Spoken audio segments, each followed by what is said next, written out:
Let's take a look at the membership section, what it does, what we can do there, and how we get there in the first place. How we get there is quite easy. We just click on our profile on the top right and navigate into membership.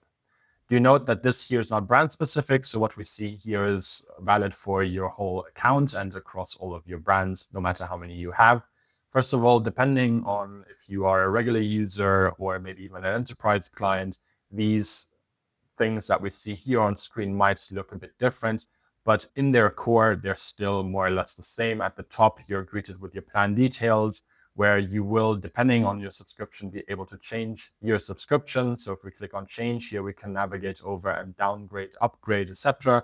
Do all of these things, switch between the plans, even compare the plans from here and make the right choice, or even redeem a coupon code should you have one.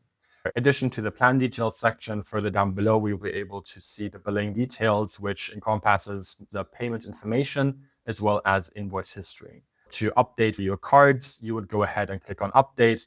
This opens by our payment provider the overview of the different subscriptions which we have. We can also change the payment methods, change the billing information, also see the invoice history. Alternatively to the invoice history, you can also navigate to the billing details section and view your payment history, where you'll be able to see the plan that you're on, the next billing date, and then also the whole invoice history, where you can very quickly open the invoice to view it, download it, and also get your receipts from there.